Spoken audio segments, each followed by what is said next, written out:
για την ταινία The Square, το τετράγωνο του Ρούμπεν Έστλουντ, όπως ζήτησε η Σουηδική Πρεσβεία να προφέρουμε το όνομά του εδώ στην Ελλάδα. Εγώ νομίζω θα ήταν περισσότερο Ούσтлουντ, αλλά παιδί το Est, μπορεί να ακούγεται λίγο παράξενα, το αλλάξαμε. Östlund. Östlund. Östlund. Να πω εξ αρχής ότι θεωρώ ότι η ταινία αυτή είναι αριστούργημα. Ένα αριστούργημα του 21ου αιώνα με την ευφρόσινη όμως έννοια του όρου. Δεν είναι εκείνο το βαρύ υπαρξιακό, θλιβερό πράγμα, θανατερό που μπορεί να ήταν πολλά αριστουργήματα του προηγούμενου αιώνα. Είναι με έναν τρόπο ανάλαφρο, που όπως λέει ο Μίλαν Κούντερα, αφού δεν μπορούμε να αποτρέψουμε την ασημαντότητα, ας τη γιορτάσουμε, ας την απολαύσουμε. Αυτό βέβαια δεν αρκεί για να πίσω κάνει θόρυβο ένα installation το οποίο χτυπάει όπως η ταινία, ακούει το θόρυβος από τις καρέκλες που πέφτουν σε μια από τις σκηνές. Να πω κάποια παραδείγματα για ποιο λόγο θεωρώ ότι είναι αριστούργημα αυτή η ταινία. Πρώτον, γιατί αυτή η ταινία δεν είναι μία ταινία, έχει άλλες 10 ταινίες μέσα σε αυτή. Η μία είναι πώς εξελίσσεται ένα project σε ένα μουσείο μοντέρνας τέχνης στη Σουηδία που έχει σχέση με αυτό το τετράγωνο, και άλλη είναι η προσωπική περιπέτεια του curator, του επιμελητή, του πρωταγωνιστή αυτής της ταινίας, ο οποίος του συμβαίνει ένα γεγονός και μετά μπλέκει σε μια περίεργη ιστορία. Είναι η προσωπική του ιστορία και η ιστορία του μουσείου του, το οποίο έχει την ευθύνη και ο ίδιος. Πέρα από αυτό όμως υπάρχουν και άλλες ταινίες μέσα σε αυτή την ταινία. Και γι' αυτό είναι καταπληκτική ταινία, είναι μια ταινία όγκου. Για όσοι την έχουν δει, υπάρχει μια σκηνή όπου ο Κρίστιαν, ο πρωταγωνιστής αυτής της ταινίας, παίρνει τις δύο κόρες του, είναι χωρισμένος, τις μικρούλες, και τις πηγαίνει να τους δείξει μια νέα έκθεση που ετοιμάζει και θα λέγεται The Square. Η έκθεση αυτή έχει μέσα σε έναν εσωτερικό χώρο, καθώς πηγαίνεις, έχει ψηφίζεις. Κάθε επισκέπτης που θα μπαίνει θα ψηφίζει αν έχει εμπιστοσύνη στους ανθρώπους, δεν έχει εμπιστοσύνη στους ανθρώπους. Τα κορίτσια ψηφίζουν ότι έχουν εμπιστοσύνη στους ανθρώπους, που είναι και η πλειοψηφία. Είναι στο 43 αριθμό, 43, 44, 45, αν θυμάμαι καλά. Ενώ στο άλλο που δεν εμπιστεύονται είναι λίγες. Τι προχωράει και πηγαίνουν σε ένα χώρο σαν και αυτόν εδώ που βρισκόμαστε.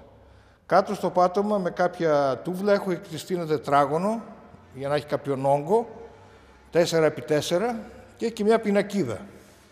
Ο πατέρας που είναι επιμελητής της έκθεσης λέει στα κορίτσια: διαβάσει τι λέει αυτή η πινακίδα, της μοιείς αυτή την έκθεση.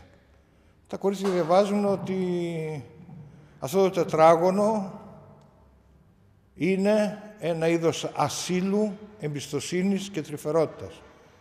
Όπως μεταφράστηκε από τα σουηδικά στους υπότιτλους της ελληνικής εκδοχής.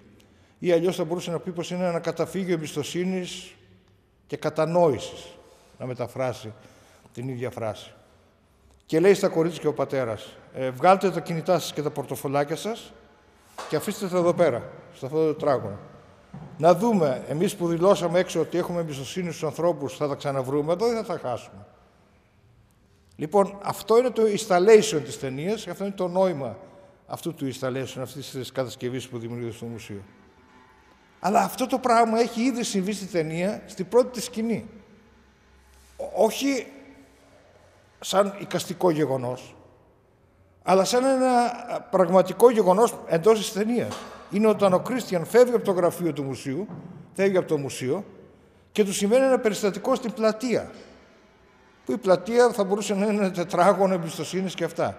Συμβαίνει ένα περιστατικό, μια γυναίκα φωνάζει βοήθεια, φοβάται να παρέμβει αυτός, όλοι οι υπόλοιποι δεν παρεμβαίνουν. Κάποιος με κυνηγάει, θα με σκοτώσει, φωνάζει η γυναίκα. Ένας άντρας σταματάει δίπλα στο Κρίστιαν, σταματάει και ο Κρίστιαν, κρύβεται πίσω από αυτούς τους δύο άντρες η γυναίκα. Λέει: βοηθήστε με, θα με σκοτώσει. Παίρνουν λίγο θάρρος, εμφανίζεται ένας νταβρατισμένος τύπος, τρέχει, κυνηγάει να την πιάσει τη γυναίκα. Μπαίνει ο Κρίστιαν μπροστά του, λέει: σταμάτα. Παρόλο που τον φοβάται, είναι προφανές το παίξιμο πώς γίνεται. Και ο άλλος οπισθοχωρεί και φεύγει.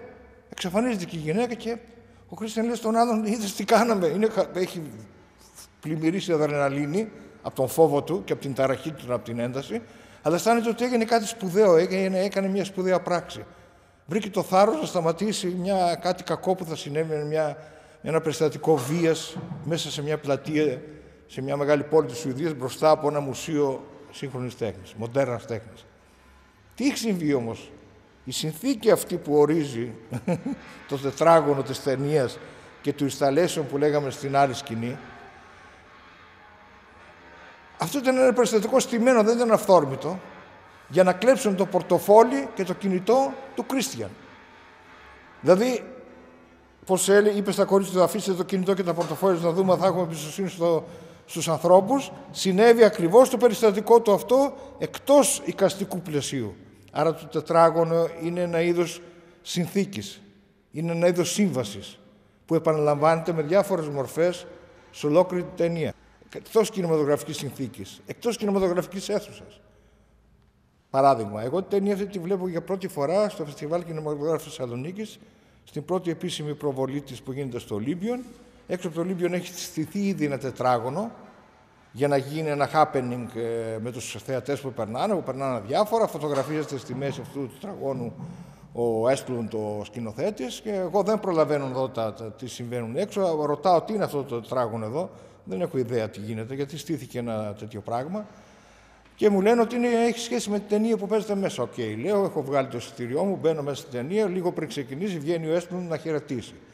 Και ανάμεσα σε αυτά που μας λέει, βγάζει το πορτοφόλι του και το κινητό του και λέει: θα το αφήσω αυτά εδώ μπροστά στην οθόνη εκεί. Και θα φύγω εγώ από την αίθουσα όσο παίζεται την ταινία και ελπίζω ότι όταν τελειώσει η ταινία και επιστρέψω για να συζητήσουμε για την ταινία, να τα βρω εδώ. Κάνει αυτό ακριβώς που έκανε ο Κρίστιαν στις κόρες του, που έγινε το επεισόδιο στην αρχή της ταινίας, μας βάζει στον πειρασμό εμάς. Και σκέφτομαι εγώ, που δεν έχω δει ακόμα την ταινία, να μπω στο πειρασμό, να του πάρω αυτό το πορτοφόλι και να σηκωθώ από εκεί που κάθομαι, μέσα στο σκοτάδι να τα πάρω, να τα κρύψω, και όταν θα έρθει να του πω ότι εγώ τα πήρα και να του εξηγήσω τον λόγο για τον οποίο τα πήρα. Δεν τολμάω να το κάνω αυτό. Αλλά ο λόγος που θέλω να το κάνω είναι να του πω ότι αυτή η συνθήκη που θέτεις εδώ πέρα, χωρίς να έχω δει καν ταινία, η συνθήκη που θέτεις εδώ πέρα είναι τελείως διαφορετική από το αν άφηνες το πορτοφόλι σου σε ένα πραγματικό χώρο. Γιατί τώρα πηδάω έξω από την αίθουσα, πάω σε ένα δικό μου περιστατικό. Γιατί μου έχει συμβεί το εξής περιστατικό. Είμαι σε ένα λεωφορείο αστικής συγκοινωνίας. Μια κυρία είναι δίπλα μου, είμαστε στριμωγμένοι, οι τσάντες είναι μισάνεκτοι, φαίνεται το πορτοφόλι της. Η πρώτη σκέψη είναι να πεις με ένα συμβατικό τρόπο, ξέρω εγώ, έτσι, σοβαροφανή: κυρία μου, υπάρχει κίνδυνος να σας κλέψουν, κλείστε τη τσάντα σας κλπ. Θα μου πει ευχαριστώ κλπ. Εγώ επιλέγω κάτι άλλο γιατί θέλω να διασκεδάσω λιγάκι. Τι επιλέγω? Τη χτυπάω στον ώμο και τη λέω: κυρία μου, με ένα σοβαρό ύφος, σας παρακαλώ, κλείστε τη τσάντα σας που φαίνεται το πορτοφόλι, γιατί είναι δύσκολη καιρή και υπάρχει κίνδυνο, με βάζετε σε πειρασμό, δηλαδή θα μου χρειαζόντουσαν αυτά τα χρήματα και το κινητό σας. Αυτή τα χάνει για μια στιγμή, μετά καταλαβαίνει το χιούμορ, γελάει και γύρω γελάνε, αλλά για μια στιγμή εγώ την επιπλήττω για την αμέλειά της να το αφήσει ταυτόχρονα ανοιχτό. Ταυτοχρόνως την ηρωνεύομαι, αλλά ταυτοχρόνως κάνω και χιούμορ που απαλύνει την κατάσταση. Άρα έχουμε εμπιστοσύνη στους ανθρώπους ή δεν έχουμε εμπιστοσύνη εντός ενός τετραγώνου, εντός ενός πλαισίου, εντός μιας σύμβασης? Πώς φύγαμε λοιπόν από μια ταινία και βγήκαμε έξω? Αυτή η ταινία σε βγάζει έξω. Σε πηγαίνει στον εαυτό σου, σε περιστατικά δικά σου.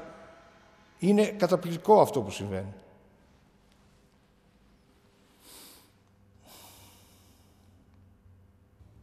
Επαναλαμβάνω ότι η ταινία αυτή, The Square, το τετράγωνο του Έσπλουντ, η αξία της έγκυται στο γεγονός ότι είναι μια ταινία με όγκο. Για να το πω, έχει μέσα της αρκετές άλλες ταινίες, ενδυνάμει ταινίες και ολοκληρωμένες ταινίες, οι οποίες θα μπορούσαν να ξεκινήσουν και να γίνουν πολύ μεγάλου μήκους ταινίες.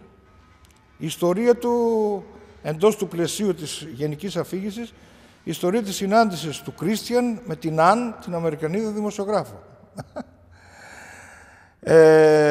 Τη συναντάει, της δίνει μια συνέντευξη, έχουμε ένα happening, έχει διαβάσει στην ιστοσελίδα του μουσείου κάποια ακαταλαβίστικα κουλτουριάρικα πράγματα η κοπέλα, τον ρωτάει και αυτός της λέει ότι όλα είναι ζήτημα σύμβασης. Πάλι στο τετράγωνο έχουμε μια σύμβαση. Δηλαδή αυτή η τσάντα που κρατάς εδώ πέρα, όταν την κρατάς στο χέρι σου, είναι μια τσάντα, ένα αξεσουάρ γυναικείο. Αν τη βάλουμε εδώ μέσα στον χώρο, που θεωρείται ότι είναι ο χώρος της τέχνης, γίνεται ένα αντικείμενο τέχνης. Η ίδια τσάντα, χωρίς να αλλάξει. Μπορεί να διαφωνείς και να πεις σιγά τι τέχνη είναι αυτή, αλλά εν πάση περιπτώσει το συζητάς ότι αλλάζει το πλαίσιο και αλλάζει η συνθήκη. Αυτή είναι η πρώτη τους γνωριμία. Και μετά θα ξαναβρεθούν σε ένα πάρτι που θα γίνει σε χώρους του παλατιού που βρίσκεται, συγγενεύει με το μουσείο. Έχει προηγηθεί εντωμεταξύ μια άλλη συνθήκη. Στο μουσείο, η διευθύντρια του μουσείου παρουσιάζει ένα γνωστό διάσημο καλλιτέχνη και του κάνει ερωτήσεις εν είδη συνέντευξη. Υπάρχει ένα κοινό που παρακολουθεί και την ώρα που εξελίσσεται αυτή η συνέντευξη ακούγονται κάτι κουφά από το κοινό. Ένας φωνάζει «Σκατά!» Μετά φωνάζει «Πούτσα!» Μετά «Δείξε μας τα βυζιά σου!» Και λέει εδώ τι γίνεται, κανένα happening, γίνεται τίποτα παλαβομάρα, είναι κάποιος ακτιβιστής που αμφισβητεί αυτό που κάνουμε αυτή την ώρα. Όχι, πετάγεται από κάπου από το κοινό κάποιος και λέει «Πας και από σύνδρομο του Ρετ, δεν είναι εκούσιο αυτό που του συμβαίνει, του ξεφεύγουν αυτά τα λόγια». Και είναι και η γυναίκα του μαζί με αυτόν τον άνθρωπο. Και ο καλλιτέχνης στην αρχή λίγο έρχονται σαν μηχανία και η διευθύντρια που το κάνει, αλλά καταλαβαίνουν ότι πρέπει να δείξουν ανοχή. Είμαστε και σε εποχή πολιτικής ορθότητας. Όλα τα άτομα έχουν δικαίωμα να βρίσκονται μέσα στο τετράγωνο σε μια τέτοια συζήτηση, ακόμα και αυτοί που χαλάνε αυτή τη συζήτηση, την ανατρέπουν. Και δείχνουν μια ανοχή που πάει μια χαρά. Προφανώς παρούσα σε αυτό είναι και η Άννα. Κάνω συνδέσεις μεταξύ σκηνών, οι οποίες δεν φαίνονται εύκολες αυτές τις συνδέσεις. Πρέπει κάποιος να τις κάνει με το νου του μετά για να καταλάβει πόσο ευφυής είναι αυτή η σύνδεση. Αφού έχουν πιει, ο Κρίστιαν ψάχνει να βρει, όπως σε μια εφρόσινη κατάσταση, ψάχνει να βρει κάποια κοπέλα που ίσως κάνει σεξ εκείνο το βράδυ. Είναι μία που κάθεται στα γόνατά του, ενώ αυτός παίζει ένα όργανο, κλαβεσέ, τι είναι. Αυτή σηκώνεται και φεύγει, τη φωνάζουν κάτι φίλες της. Κοιτάει μια άλλη διπλανή, μπας και εκεί, ούτε και αυτή του δίνει σημασία, παίζει με το κινητό της. Και πάει στην τουαλέτα που είναι γενικές ανδρών και γυναικών και περιμένουν στην ουρά και εκείνη η Άννα, η δημοσιογράφος. Η οποία σε μια εφρόσινη διάσταση, προφανώς επειδή έχει πιει, έχει απελευθερωθεί πια και κάνει ένα χιούμορ παράξενο. Μιμείται τον άνθρωπο που είχε το σύνδρομο του Ρέτ και λέει «Σκατά!» Αυτό τα χάνει, σου λέει τι κάνει αυτή. Αυτό δεν ήταν παρόν σε αυτό που συνέβη στο γεγονός. Αλλά σου λέει γιατί μιλάει έτσι. Και μάλιστα λέει κάποιες λέξεις που είναι σαν πρόκληση σεξουαλική. Και χαριαντίζουν λίγο εκεί έξω μαζί. Αυτός παίρνει στη τουαλέτα και λέει δεν πρόκειται να κοιμηθώ μαζί της. Εκεί τελειώνει αυτή η σκηνή. Σε μια επόμενη πράξη ολοκληρωμένη σκηνής βρίσκονται στο δωμάτιό τους και όντως κάνουν σεξ κτλ. Προχωράει η διαδικασία. Δηλαδή ενώ ξεκινάνε οι δυο τους πολύ εφρόσινα, πολύ ωραία, στο κρεβάτι αρχίζει και υπάρχει το μούδιασμα της πολιτικής ορθότητας. Θα χρησιμοποιηθεί προφυλακτικό από τον άνδρα, είναι λίγο μουδιασμένα, λίγο ξενέρωτα, λίγο αμήχανα. Εν πάση περιπτώσει, καταλήγει και αυτή σε ένα κωμικό περιστατικό, όπου η γυναίκα αυτή προσπαθεί να του πάρει το προφυλακτικό. Αυτός έχει μια καχυποψία τι ακριβώς το θέλει το προφυλακτικό, γιατί υπάρχουν περιστατικά που έχουν συμβεί γύρω από αυτά τα προφυλακτικά. Και μετά αυτή η ιστορία πηγαίνει και μετατίθεται σε μια επίσκεψη της κοπέλας στο μουσείο, μπροστά σε ένα ισταλέσιο, μια κάτι καρέκλες ανεβασμένες μία πάνω στην άλλη, οι οποίες δεν καταραίουν ποτέ, αλλά υπάρχει ένας ήχος που δείχνει ότι καταραίουν. Αυτό όπως τον ήχο που ακούμε εδώ στο μουσείο τώρα. Δηλαδή έχει φτιαχτεί μια ταινία μέσα στην ταινία. Η σχέση του Κρίστιαν με την Άννα. Θα μπορούσε να έχει συνέχεια αυτή η ταινία, γιατί σε κάποια στιγμή αργότερα αυτός μπλέκει σε κάποια περιστατικά, τον παίρνει τηλέφωνο, αυτός δεν το σηκώνει. Θα μπορούσε να έχουμε μια ερωτική ιστορία αυτόνομη, αλλά αυτή είναι μια ιστορία μέσα στην ταινία. Είναι καταπληκτικό αυτό που συμβαίνει. Από κάθε ένα θα μπορούσε να ξεκινήσει να κάνεις τις συνδέσεις σου και να ξεκινήσει μια νέα αφηγηματική γραμμή. Και ταυτοχρόνως πολλές από αυτές τις σκηνές είναι και αυτοτελείς. Δηλαδή η σκηνή στο μουσείο που έρχεται και του ζητάει το λόγο και του λέει θυμάσαι με ποια κοιμήθηκες χθες το βράδυ. Λέει θυμάμαι με σένα και πώς έγιναν τα περιστατικά, ξέρεις το όνομά μου. Αυτή η σκηνή θα μπορούσε να πάρει βραβείο ταινίας μικρού μήκους αυτοτελώς. Χωρίς να δούμε πριν πώς κάναν σεξ και με το προφυλακτικό, χωρίς να δούμε καν την γνωριμίδα, χωρίς να δούμε τη συνέντευξη. Από μόνη της τα λέει, μόνη της όλα. Είναι πλήρως ολοκληρωμένη. Και αυτή είναι μια ταινία μέσα στην ταινία.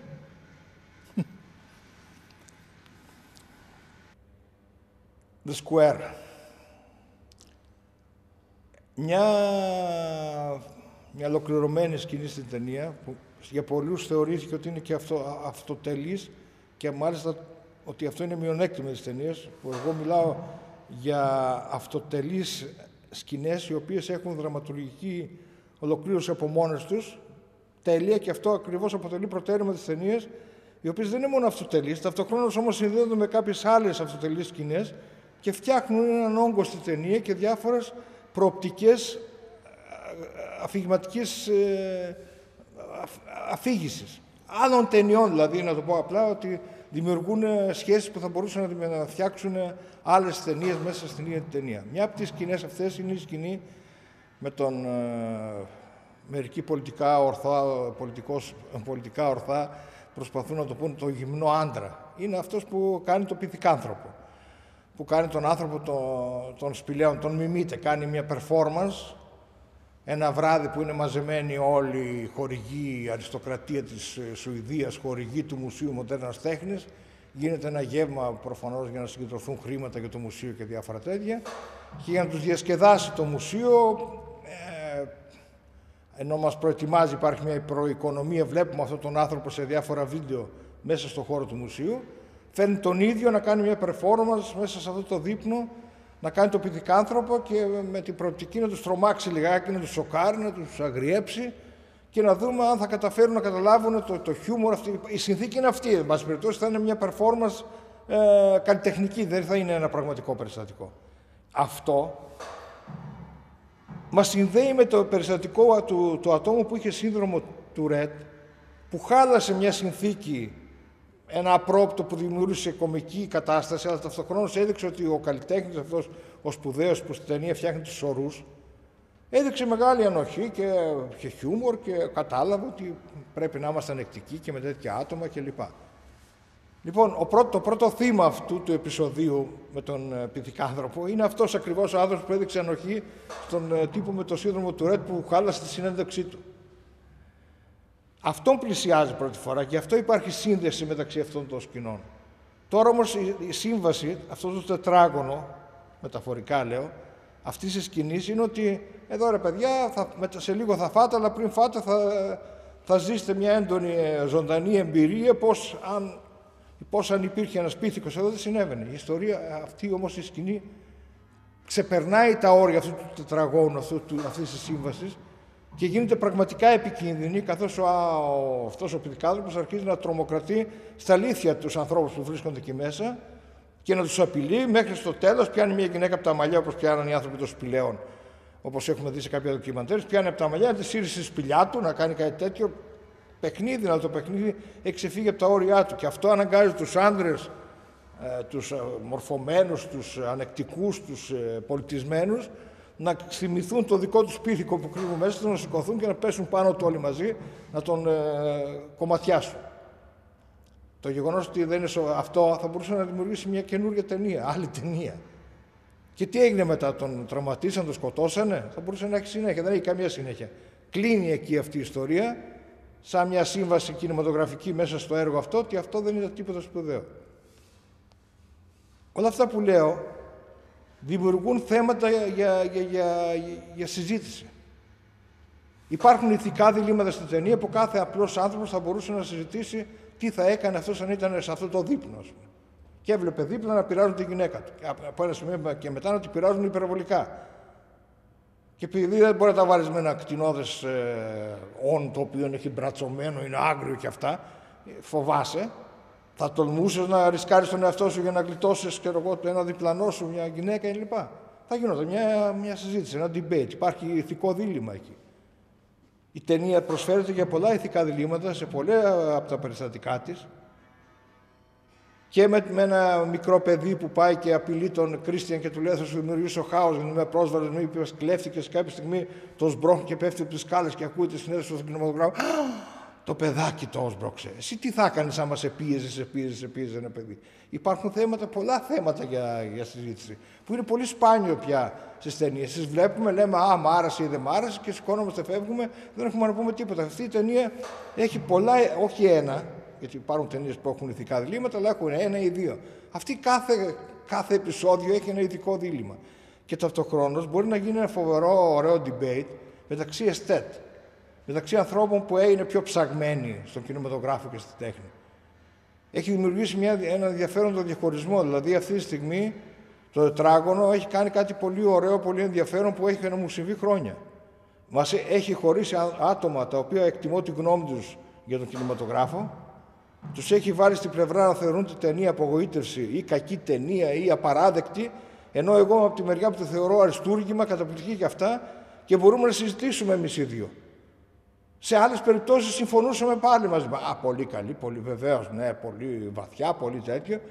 Για πρώτη φορά χωριστήκαμε άνθρωποι που χρόνια ολόκληρα συμφωνούσαμε πάνω σε κάτι. Και αυτό είναι επίτευγμα. Και είναι μάλιστα επιδίωξη του σκηνοθέτη να δημιουργεί τέτοιου είδους συζητήσεις. Άρα η ταινία έχει καταφέρει να βγει από το πλαίσιο. Βλέπω, ψυχαγωγούμε, λέω και μια καλή κουβέντα και δήθεν είδε και ένα ψαγμένο έργο. Βγαίνει έξω από το πλαίσιο του τετραγώνου, έξω από τη σύμβαση. Βλέπω απλώς μια ταινία για να περάσει η ώρα μου ευχάριστα, για να δω κάτι καλό και πιθανόν ίσως να σκεφτώ και λίγο. Μας βγάζει έξω και μας κάνει να συζητάμε γι' αυτό. Είναι λίγο αυτό.